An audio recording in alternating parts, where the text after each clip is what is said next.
Swayam Prabha. Digital India. Educated India.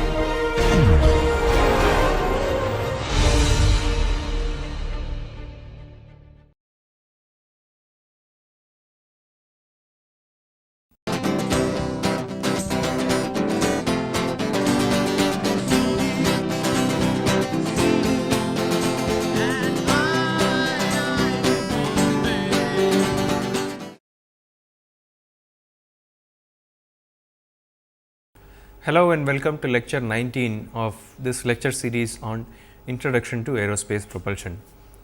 So, over the last several lectures, we have had some discussions on fundamental aspects of thermodynamics like the laws of thermodynamics and properties and so on, and also application of thermodynamic principles to actual applications like in cycle analysis and so on.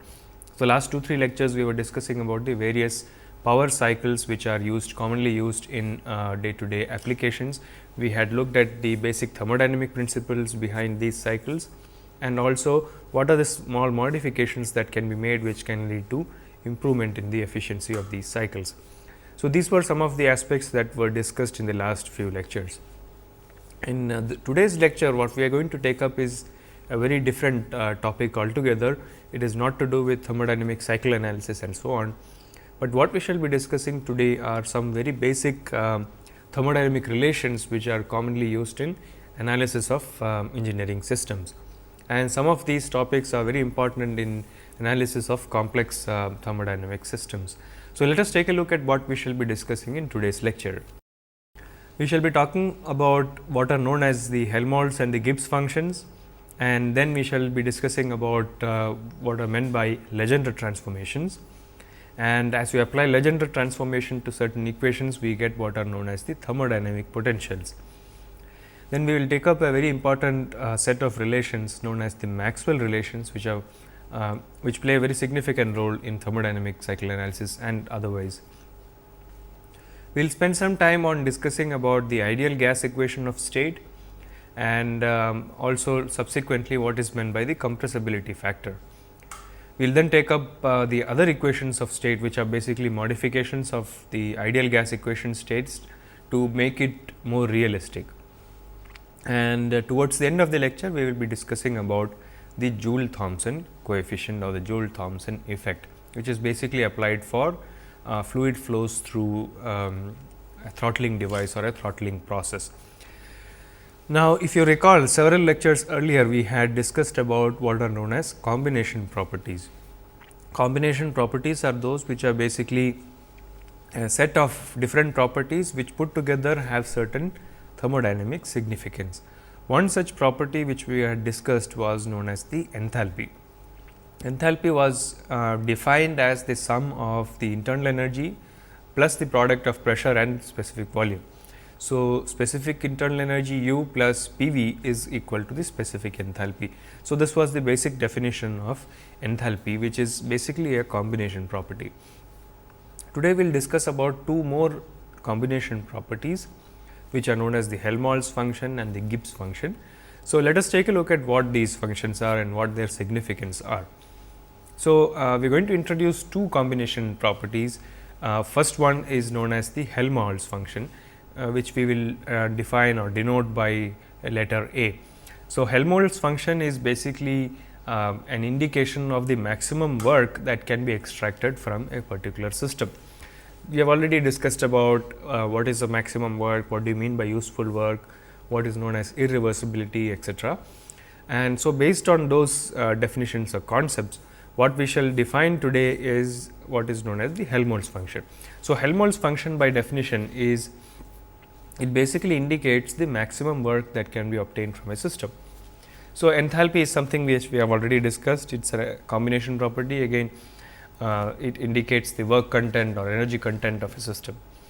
So, Helmholtz function by definition is U minus T s, where U is the internal energy and T s is product of temperature, the absolute temperature and the entropy. So, this is by definition known as the Helmholtz function.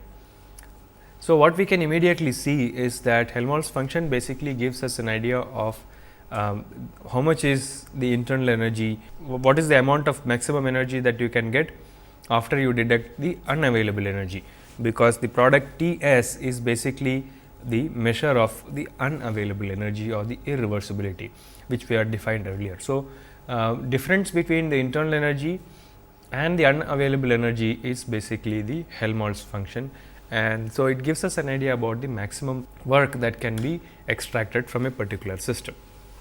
The other combination property is known as the Gibbs function.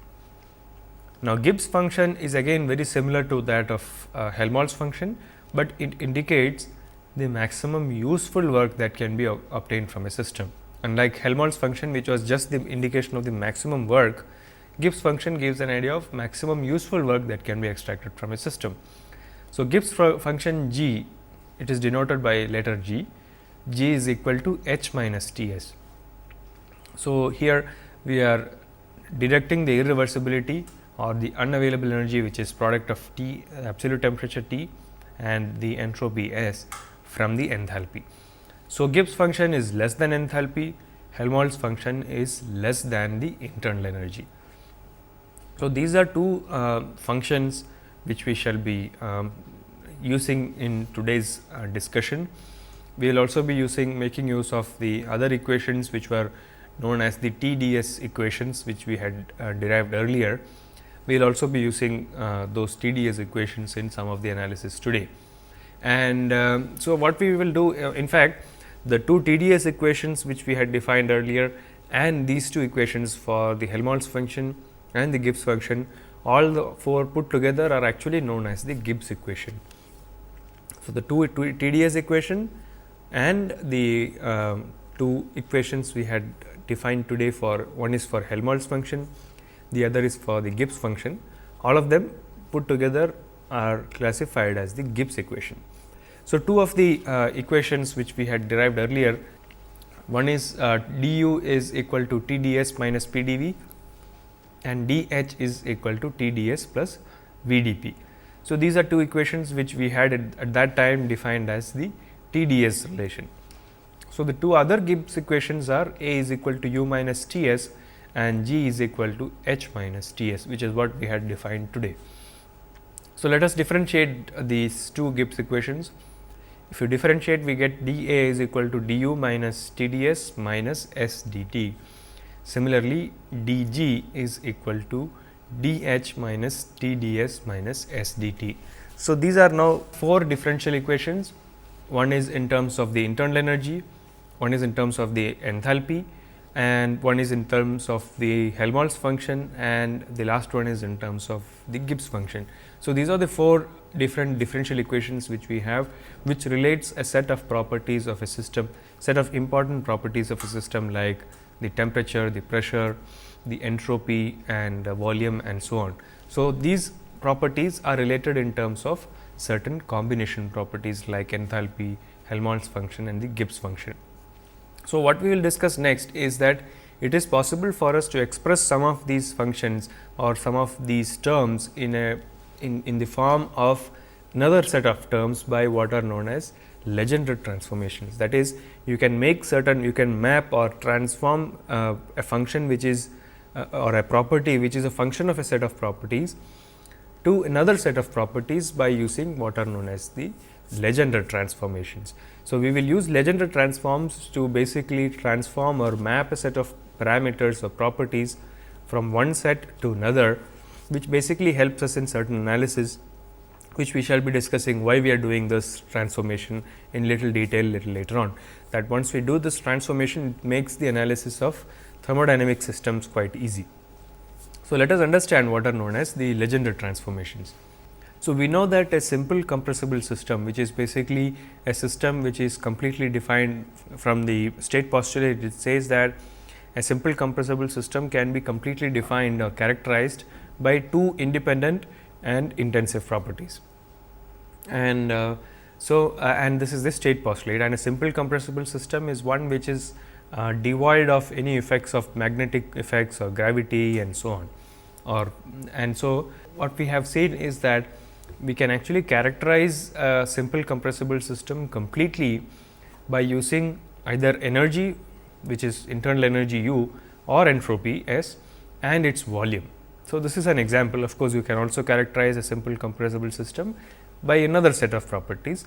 Just for an example, we are going to take up a compressible system, simple compressible system, which we shall characterize by its energy or entropy and the volume, which means that U is a function of entropy S and specific volume V, which means we have already seen the TdS equation du, which basically relates the internal energy, entropy and the volume. So, du is equal to TdS minus PdV. So, this is the TdS equation which we had defined, such that for constant volume we get T is equal to du by or del U by del S for constant volume. That is, if you look at the first TdS equation, which is du is equal to TdS minus PdV, this equation is can also be rewritten for constant volume, specific volume, as T is equal to del U by del S, where V is for constant V. Similarly, for constant S, we get pressure P is equal to del U by del V at constant S. So, what it means is that if you take up if you look at a basic Gibbs equation, one of the Gibbs equations, and apply certain boundary conditions, you can express one of the properties in terms of the other two. Like temperature here has been expressed in terms of the energy and entropy, P is in pressure is expressed in terms of energy and the volume. Similarly, let us look at what happens if you were to map the equation for entropy in the same fashion. So, entropy, as you know, S is a function of internal energy and the volume. Let us look at another set of TdS, the same equation, TdS equation, in terms of entropy. So, TdS is equal to du plus PdV, which again by applying similar boundary conditions we get 1 by T is equal to del S by del U at constant V. That is, if V is a constant, we get 1 by T as del S divided by del U at constant V. And similarly, the ratio of pressure by temperature P by T is equal to del S by del V at constant U. That is, energy being constant, you can express the properties pressure and temperature in terms of the change of entropy with reference to the specific volume, the partial derivative of entropy with reference to the partial derivative of the specific volume, keeping the energy, internal energy, a constant. So, what we have basically done is that we can map certain parameters, which could be like in the example we have discussed. This set of parameters were the first example was energy. Energy was expressed or can be expressed in terms of entropy and volume, and we can correspondingly map the properties like temperature or pressure in the form of partial derivatives of some of the other properties like energy del U by T was equal to del U by del S at constant V and so on. So, you can actually map certain properties, important properties of a system in terms of partial derivatives of another set of properties of the same system. So, Legendre transformation basically helps us in carrying out this kind of transformation, which will basically help us in certain analysis. One example I shall give you is that you are very much interested in determining the change in entropy of a particular process. But as we know, entropy is not something which you can very easily measure. Entropy is a parameter which is very difficult to measure directly. There are no devices which can actually measure entropy as such. But if you are able to express entropy in terms of parameters which can be easily measured or experimentally, like temperature or pressure or volume, then it makes analysis a lot simpler, because now you have entropy which has been expressed in terms of a set of another parameters like temperature or pressure, and they can be measured quite easily, whereas entropy on the other hand is not something which you can measure very easily. And so, Legendre transformation helps us in expressing some such parameters in terms of another set of parameters which we can measure easily. So, that is one of the advantages of carrying out this kind of a transformation.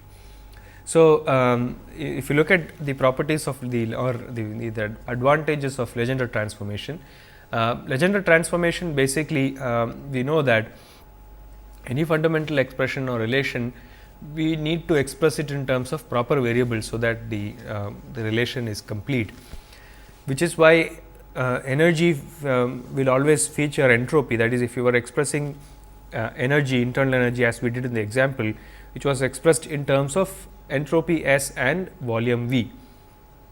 But you would rather have temperature as one of the proper variables, because entropy is not something that can be easily measured experimentally.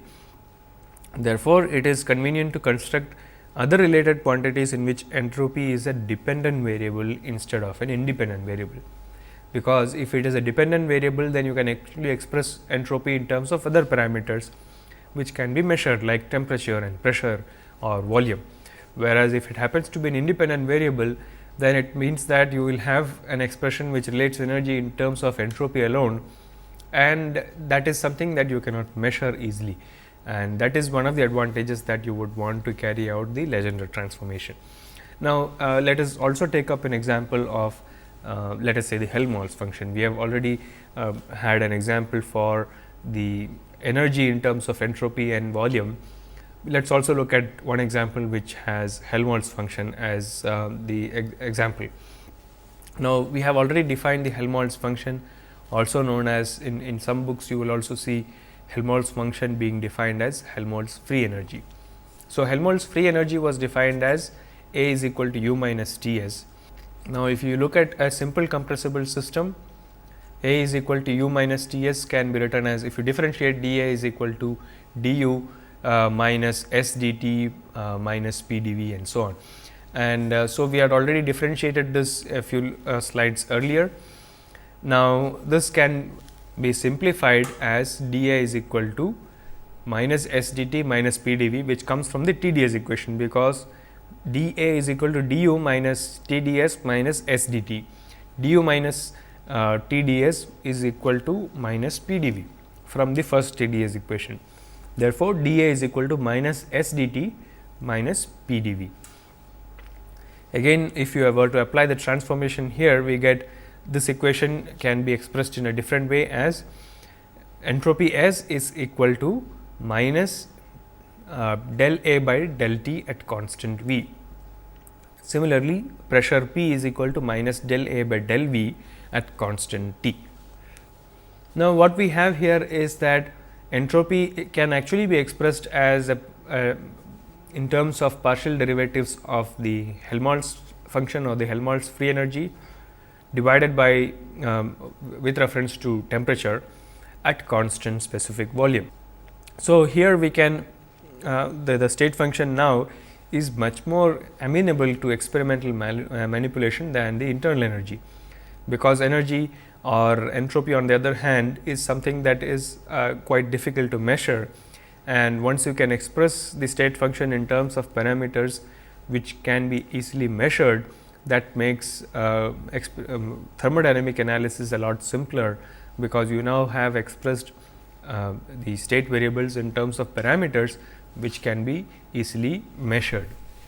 So, that is why we would like to carry out such transformations for certain parameters which you would like to measure, and therefore, you would like to express it in terms of certain functions or parameters which can be which is much more experimentally amenable.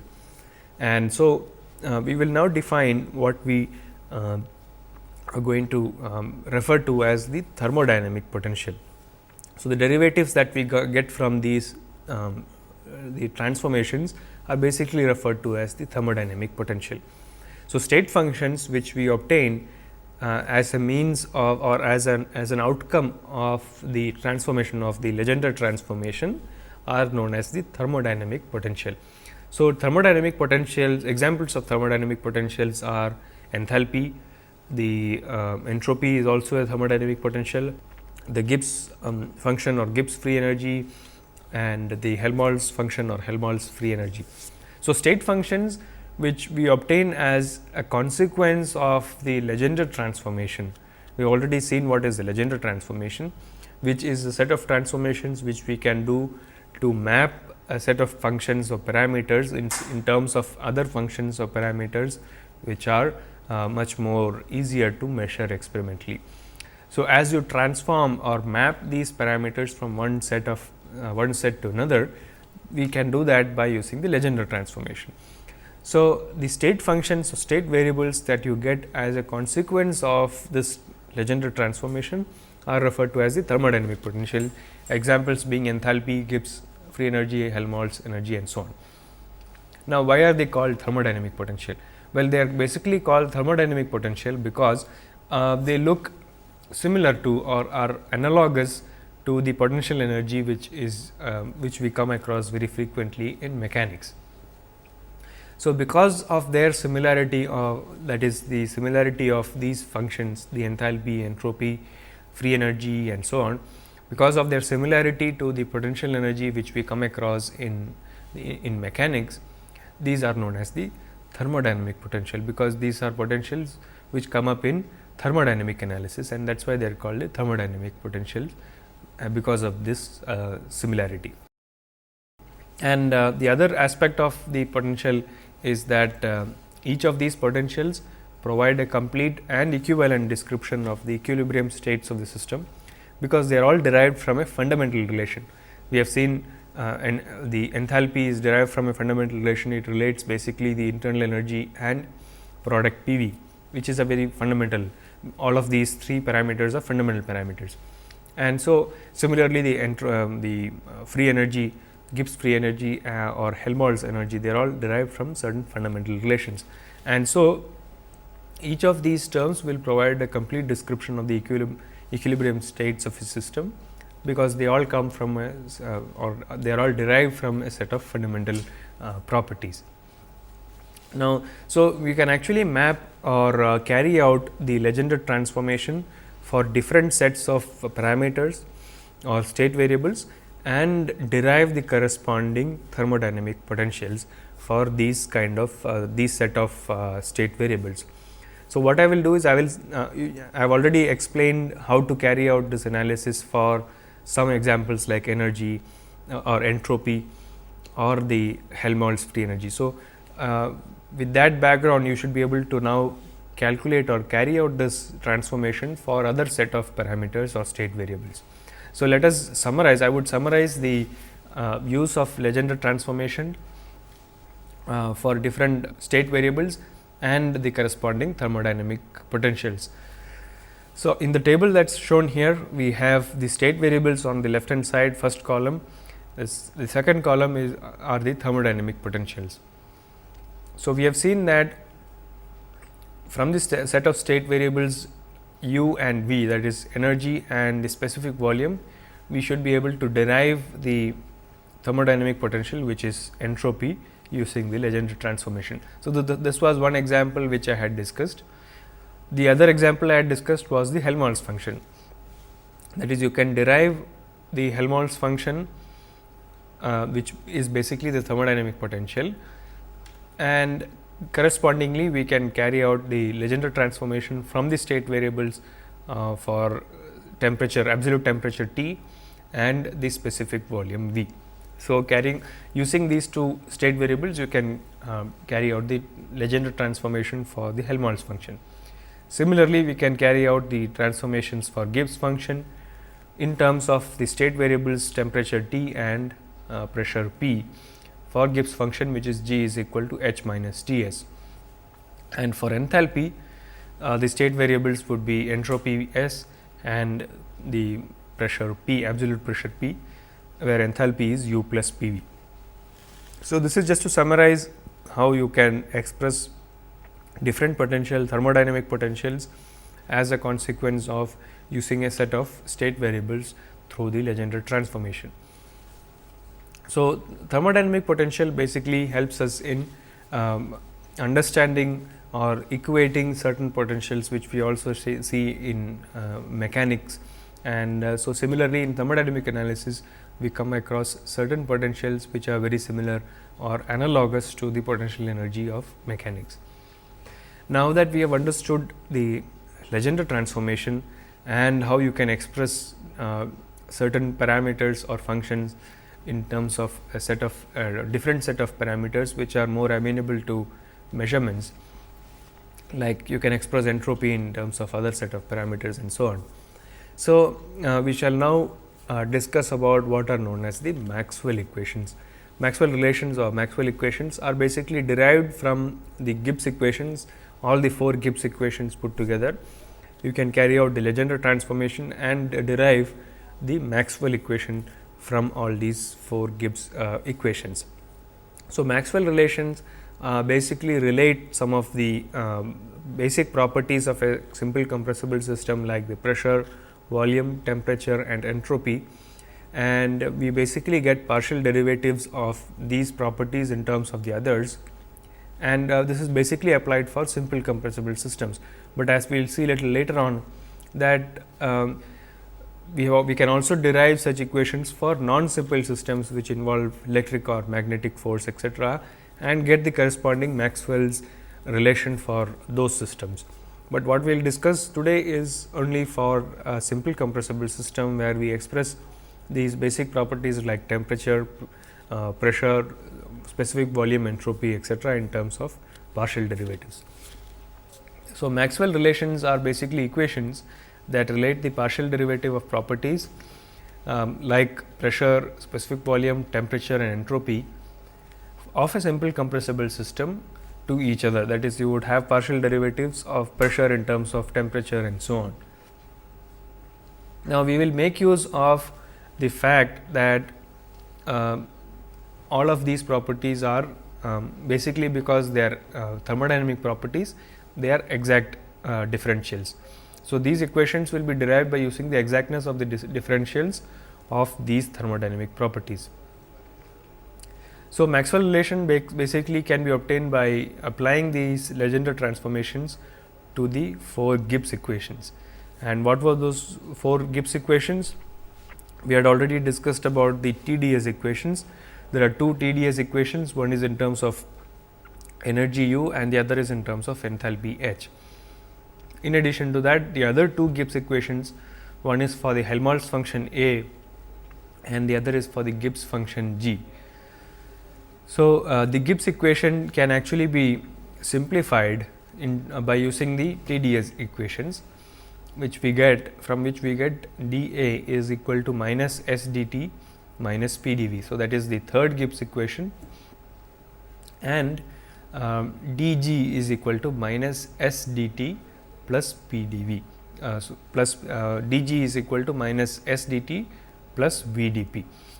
So, now we have a set of 4 equations, all of them put together are known as the Gibbs equation, and all these equations, if you see carefully, they are all of this form, which of the general form, which is written here as dz is equal to m dx plus n dy.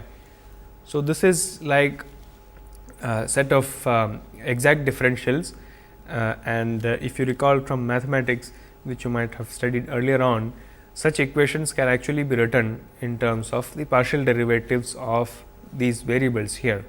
So, dz is equal to m dx plus n dy can be expressed as del m by del y at constant x is equal to del n by del x at y.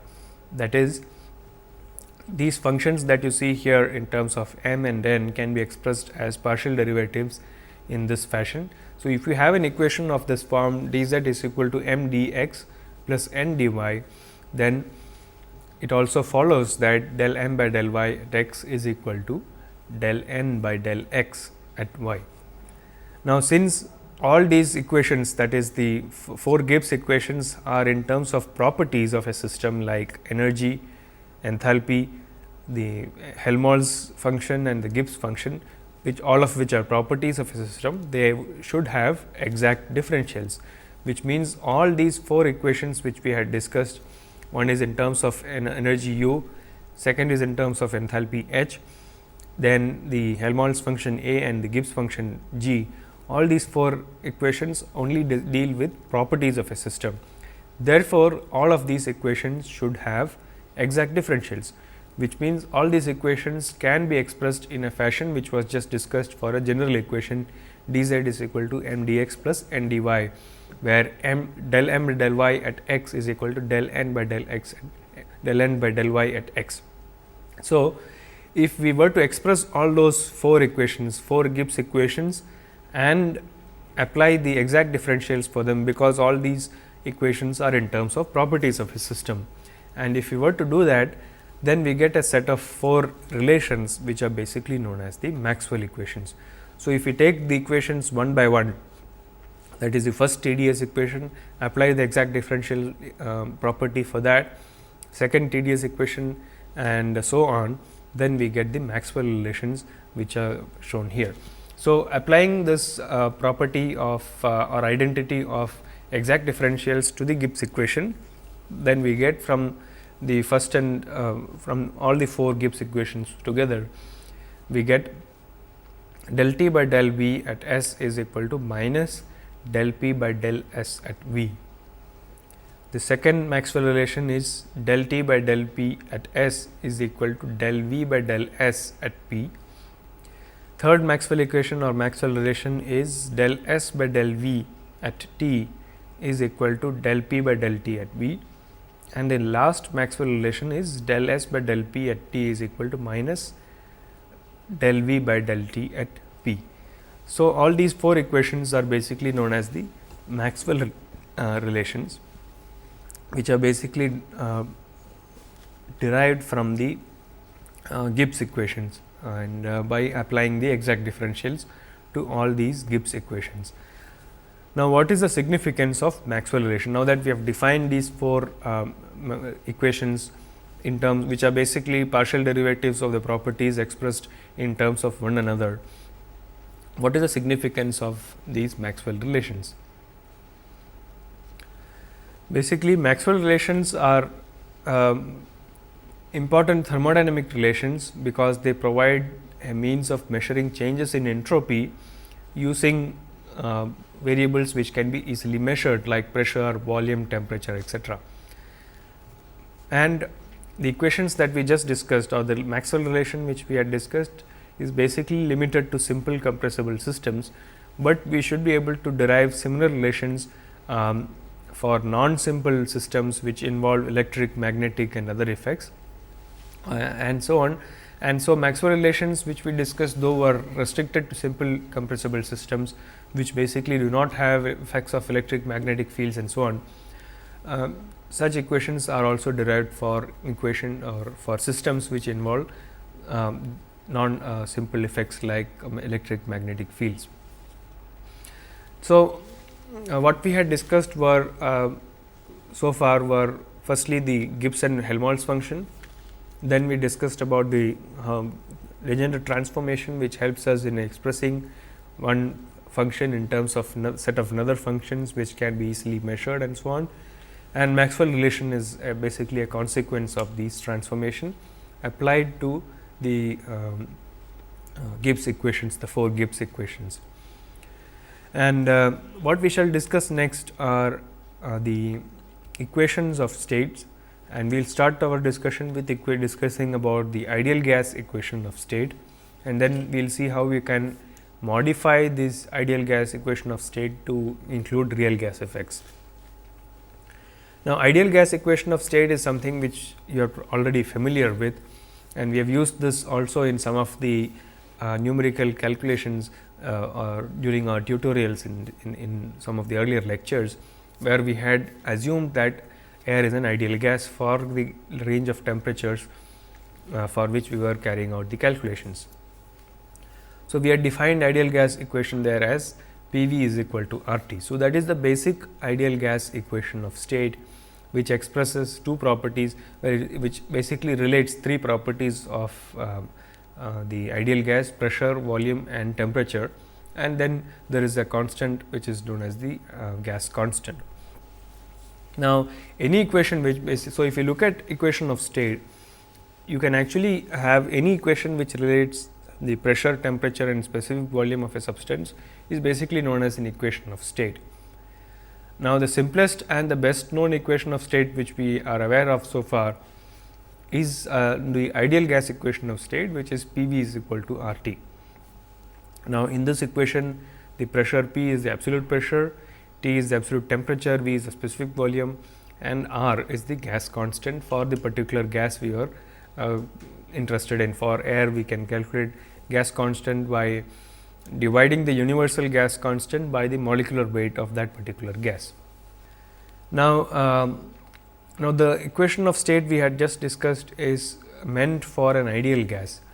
Now, real gases can deviate substantially from this ideal gas nature, depending upon the pressure and temperature that we are dealing with. So, depending upon that, the actual gas behavior can be substantially different from that of an ideal gas. So, is there a way or is there a method of accounting for this deviation of actual gas from the ideal gas behavior? So, what we will do now is to define one parameter which can partly account for this deviation, and this factor we shall define as what is known as the compressibility factor. And so, compressibility factor is basically defined as the ratio P v by R T. Z is defined as P v by R T, and this is basically known as the compressibility factor. This is primarily meant to account for the deviation of real gas effects from the ideal gas behavior. So, for an ideal gas, obviously Z will be equal to 1, and for a real gas Z may be greater than 1 or it may be less than 1, depending upon the pressure and temperature at which it is operating. So, the farther away Z is from unity, whether it is less than 1 or greater than 1, the more is the deviation of the gas from the ideal gas behavior. That is, if Z is much less than 1 or Z is much greater than 1, it means that that particular gas is deviating from the ideal gas behavior by that much amount, because for an ideal gas Z is equal to 1. So, compressibility factor is one parameter which can probably account for some of these real gas effects, and this is basically because real gases behave differently at different pressures and temperature. And so, which means that how do you account for this deviation if you have just one parameter? In this case, what we do is that we normalize the pressures and temperatures with reference to the critical pressure and temperature of that particular gas. And so, if we let us say normalize pressure with reference to the critical pressure, we get a normalized pressure, which we shall now define as what is known as the reduced pressure. Similarly, temperature divided by temperature at the critical state is defined as the reduced temperature. So, when we reduce the temperatures and pressures, that is, when we normalize pressures and temperatures, then the behavior of different gases, because now they have all been normalized, is basically the same, is more or less the same. I will show you one example where we will see that though they are not exactly the same, the behavior of different gases can be assumed to be following the same trend. So, in order to account for the different behavior of the gases at different pressures and temperatures, we normalize them. So, the reduced pressure P r is equal to P divided by critical pressure, and T r is equal to T divided by the critical temperature. Now, if you do that, basically what happens is that the compressibility factor or the Z factor will now be approximately the same for all the gases at the same reduced temperatures and pressures, and this is basically known as the principle of corresponding states. That is, once you normalize the pressure and temperature of a particular gas with reference to the critical values, then the compressibility factor for all the gases for the same set of reduced temperatures and pressures will be approximately the same. This is basically the principle of corresponding state.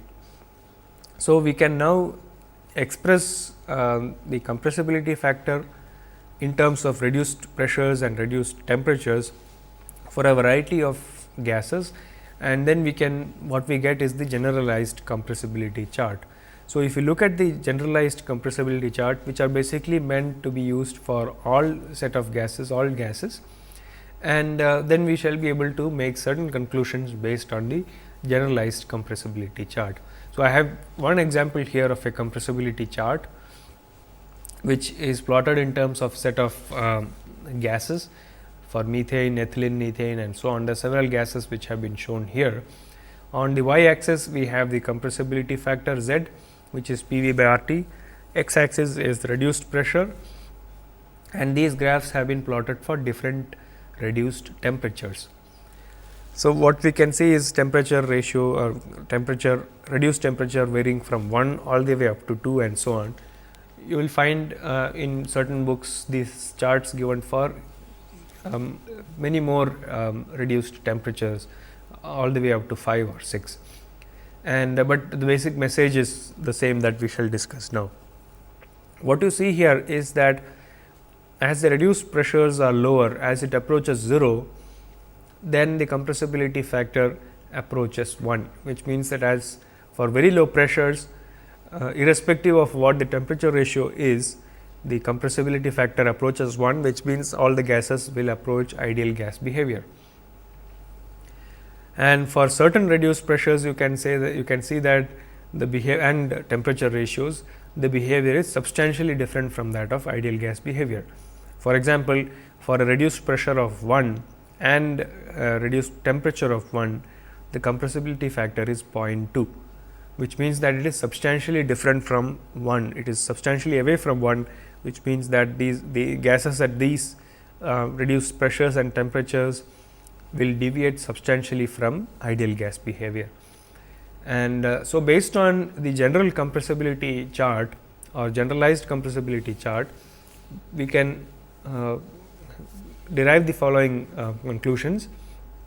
At very low pressures, which we have seen, where PR is much less than 1 or is as it approaches 1, gas behavior is very similar to that of the ideal gas, and regardless of temperature, because all the temperature curves were merging towards Z equal to 1.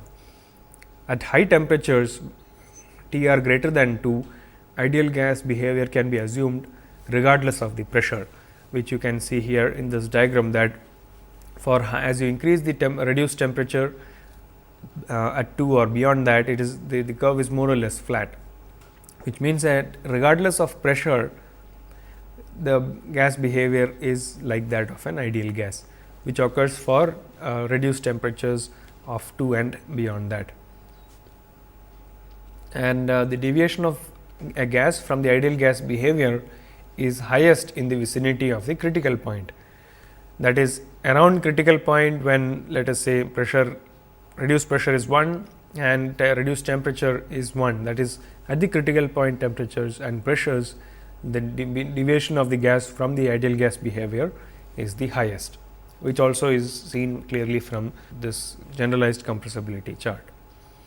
So, these are some observations which we can derive when we look at the compressibility chart, that based on the compressibility chart, you can actually see how an actual gas is with reference to an ideal gas in terms of the reduced temperatures and pressures, and finally expressed in terms of the compressibility factor.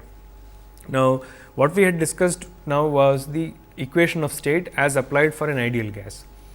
Now, there are certain limitations, as we have already seen, that it is only for a certain set of temperatures and pressure ranges that the behavior of a certain gas can be approximated to that of an ideal gas. But what about the other temperatures and pressures? So, the ideal gas equation of state has a lot of limitations, and therefore, over the years there have been several other forms or modifications of the ideal gas equation of state, which are meant to account for some of these deficiencies of the equation of state. So, there has several equations which have been proposed. Some of them, in fact, there are several of them. One of the earliest one is known as the van der Waals equation. It is one of the earliest equation. For a long time that was used. Then the Beatty-Bridgman and equation is one of the most popular equations, and one of the most recent and most accurate equation is the Benedict Webb and Rubin equation. We will only discuss the first two equations in little detail, because the third equation is very complicated, and I would limit my discussion to the van der Waals equation and the Beatty-Bridgman equation, because these are the ones which have been used popularly. So, van der Waals equation basically includes the effect of intermolecular attractions, which is expressed in terms of A by V square, where A is a constant, and also the volume occupied by the gas themselves. That is, there is a certain volume associated with the gas molecules. So, van der Waals equation takes into account these two effects. One is the intermolecular attraction forces, and also the volume of the gas. So, the van der Waals equation of state is P plus A by V square and V minus B, where B is the volume of the molecules themselves. So, that has been reduced from the volume itself. So, P plus A by V square into V minus B is equal to R T. So, here these two constants need to be determined from the critical point data of that particular gas.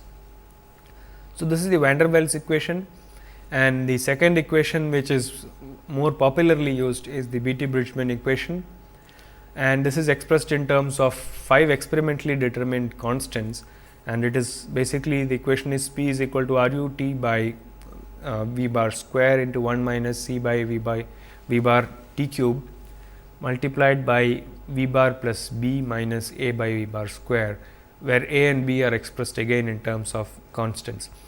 And so, you can see that this equation is fairly quite complicated as compared to the simple ideal gas equation of state. However, this equation has been popularly used in getting a much more better estimate of real gas behavior as compared to the ideal gas assumption. And basically, the equation of state can be expressed as a series. So, P v is equal to R t can be also expressed as P is equal to R t by V plus A t by V square plus B t by V cube and so on. So, this is a series which can basically be expressed as a series, and so this and similar other equations are basically referred to as the real equations of state, and these coefficients that you get here A of t, B of t and so on are simply functions of temperatures, and these are referred to as the virial coefficients. So, there are several other sets of equations which are basically expressing the ideal gas equation in terms of a series, and these are known as the virial equations of state. And so, these coefficients basically need to be determined either experimentally or theoretically from statistical mechanics, and as the pressure approaches 0, you can see that the virial coefficients will vanish and the equation will reduce to that of an ideal gas equation of state. So, it is only accounting for as you deviate from the ideal gas behavior, which could be at different higher pressures and so on, then some of these equations will actually show up lot of differences as compared to the ideal gas equation of state. And so, similarly in literature you would find that there are many more forms of the equation of state, and many of them are very complicated and involve lot of other parameters and constants and coefficients which need to be determined experimentally, and some of these are used in modeling of real gas effects, especially when they involve certain combustion of gases, etc. The combustion products no longer can be treated as an ideal gas, and so you need set of equations which can model these effects in a accurate manner, and it is in these applications that many of these equations are used. But for simple thermodynamic analysis, it is always a practice to assume air or even the combustion products as an ideal gas and carry out analysis based on that assumption. Now, we will now discuss another effect which is different from what we have already been discussing about. It is basically to do with flow passing through a constriction or a restricted passage or during a throttling process. Now, if you recall, during our discussion on steady flow energy equation applied to such processes, we had derived that, or we had understood that basically for throttling processes the enthalpy remains a constant. At that point, I also made a statement that during a throttling process, temperature may either be constant, it may increase or decrease, and it depends upon certain set of parameters. So, we will now see what is it that causes a change in temperature. It could either decrease or increase depending upon the pressure.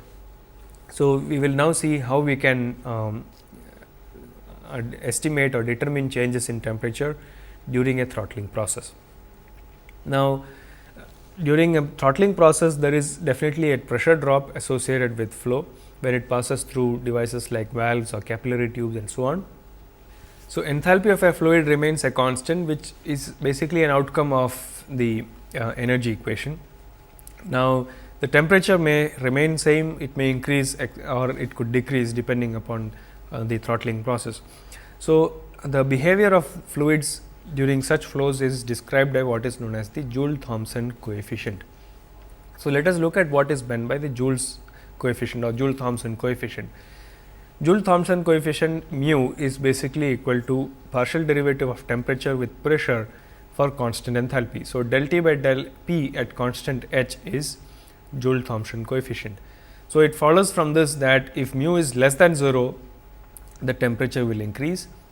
If mu is equal to 0, temperature remains constant, and if mu is greater than 0, the temperature decreases. So, if you calculate this gradient of temperature with pressure during a constant enthalpy process, then depending upon the gradient you can determine whether temperature will increase, remain constant or decrease.